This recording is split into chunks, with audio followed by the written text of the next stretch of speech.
Hello and welcome back to Real Wasted. I'm Pat. I'm Jackie. I'm Sean. And in honor of the fact that we are now approaching the third Avengers movie hitting the cinema, it is time to take a Real Wasted look at the very first major Marvel crossover, the Avengers.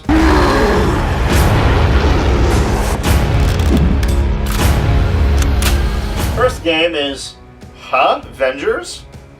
And this is basically every time that you look at the Avengers as a movie on its own, you have to have watched the previous movies or you are lost. This is nothing we were ever trained for. So the second game is Pandemonium. Anytime they are blatantly pandering to the comic book fanboys, take a drink. Number 3, Tony Snark. Iron Man is arguably the most sarcastic Avenger, so anytime Tony Stark says something witty, take a drink. I don't play well with others. Arguably. Well, if you factor in Guardians of the Galaxy, I think that Star-Lord kind of rivals That's a his fight. sarcasm. That's a fight I can't wait to see. I'm bringing the party to you. Number 4 is foreshadowing.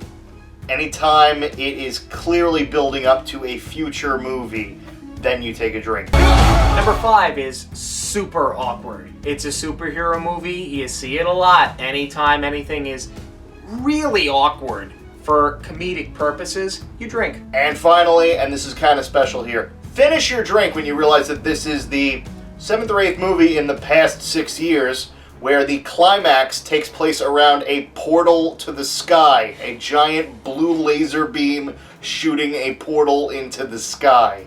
Whether it be an Avengers movie or a Power Rangers, Suicide Squad. I'm pretty sure they do it in Sherlock Gnomes too. I've heard there's a portal.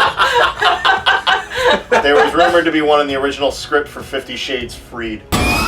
So feel free to play along with us here. Please be responsible as you play, and we will see you guys when the movie ends. Cheers! So that's still fun. I can't believe this movie's 6 years old already. The more I think about it, the sadder it gets. I mean, it's hard to believe that really these movies have been building up for the last decade. The first Iron Man movie's 10 years old. This movie holds up. Absolutely. You know, there are a lot of movies, especially comic book movies, where as time goes on and sometimes it's because the stories have gotten a bit more sophisticated. A lot of times it's because special effects have become more sophisticated, and special effects in older movies are so bad that they sort of take you out of the reality of it. This movie, though, on all fronts, completely holds up. I actually think most of these new MCU movies, I think most of them hold up very well, but this one specifically. I think everyone from Iron Man up has at least had, like, something redeemable about it. And this movie as a whole, just like the fact that it exists, the fact that from the first Iron Man, they teased this happening. Yeah. And this is the first time where you have sort of the Marvel equation of, like, you add a whole bunch of movies together to eventually make one major film. And I think it delivered on everything that it asked. To a point, don't get me wrong, I absolutely love this movie. I love the MCU, but that is the only strike that I have against this movie, is that it does kind of rest on its laurels a little bit when it comes to just bringing them all together. As far as them all working together, I feel like you don't start to see that until the Avengers sequel. Like, yes, they're all fighting together, but you just kind of threw them all together. They don't know each other's strengths and weaknesses yet, necessarily, and they didn't develop them as a team so much as they are individuals fighting on their own. And that's where it's just kind of like, I don't want to say a moneymaker, just throwing them all in the same movie, because it was leading here, but I feel like that's something that maybe could have been finessed a little bit more. Which is better, the whole or the sum of its parts? As a whole, the movie itself kind of falls apart, but when you combine everything together, it's fun as hell and it works. There's like one scene that I think really kind of hones in on that. When Coulson is explaining where Jane Foster is, there is no reason for that to be there in a movie that is self-contained. It introduces so many questions. Who is this person? Why does Thor know her? Are they related?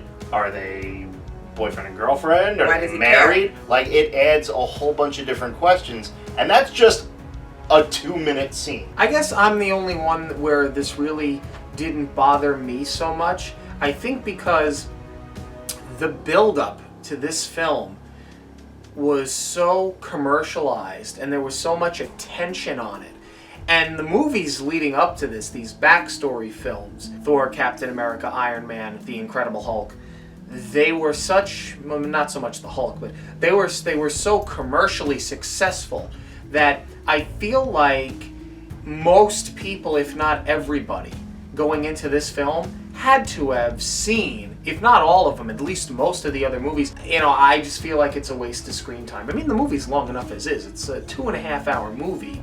Pretty damn close to it. Did we need 5 or 10 more minutes of backstory to tell us what we already knew? It's redundant to me. Well, at a certain point, like, there's like some things that are just backstory and some things that could have been left out. A couple of movies combine universes and still kind of give you the backstories of like everybody in a way that's a little bit more digestible. If they wasted a lot of time explaining what had happened in the other movies, my complaint about this would be there's too much talking, not enough action. So you do make a point. But the purist in me believes that you should be able to show up and pay your $15 or whatever the fuck it is and enjoy the movie for what it is, not knowing anything else. It should just play beginning to end and tell me a story on its own. That being said, what actually happens on screen here is incredibly enjoyable. Oh yeah.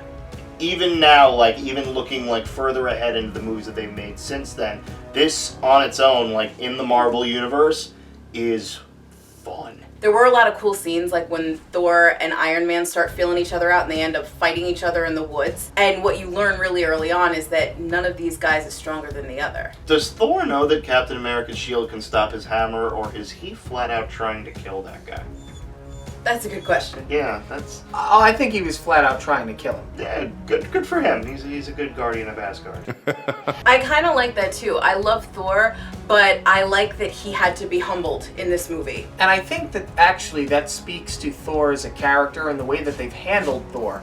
The first 15 or 20 minutes of his first film, you know, he's borderline obnoxious because he's so full of himself, because he's never had an adversary that could better him. Plus, he's been pumped up by his father to be the God of Thunder. Now, if you were playing the drinking games along with us, you probably noticed that you drank a lot for Tony Snark.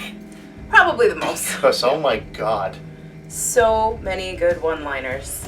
When you have a writer like Joss Whedon and you've got a character like Tony Stark coming together, you know there are going to be a lot of one-liners, you know that there are going to be a lot of snappy comebacks, and this just kind of throws them all at you at once. See, for me, it's not even so much the writing as it is I'm not sure where Robert Downey Jr. ends and Tony Stark begins. Genius, billionaire, playboy, philanthropist. If you had said like 10 years ago, we're going to get 10 more years of Robert Downey Jr. as Iron Man, just that's pretty incredible. Sign me up. But, yeah, I mean, he still hasn't disappointed yet. No. Or aged, really.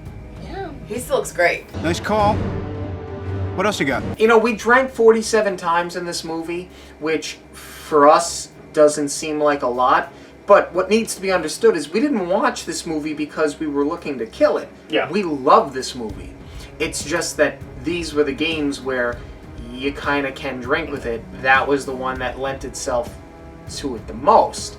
I mean, I don't know that I've met many people that dislike this movie. Yeah. We've waxed poetic about it up to this point for, you know, how it holds up, and really, it's just fun. There's really not a lot to hate on. The drinking games are more just for the themes than anything else. It's everything that you'd want it to be in a Marvel movie. I think, like, when people thought of the Avengers, the movie, this is the movie that they wanted it to be.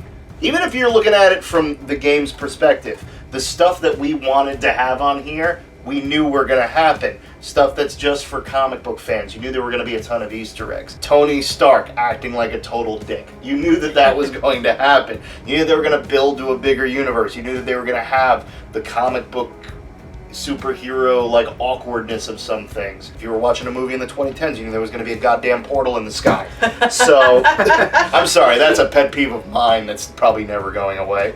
Stop doing that. They're gonna remake Mary Poppins Christmas, and where is she gonna come from? She's gonna fly her umbrella into a portal in the sky with a blue laser. That's what's gonna happen.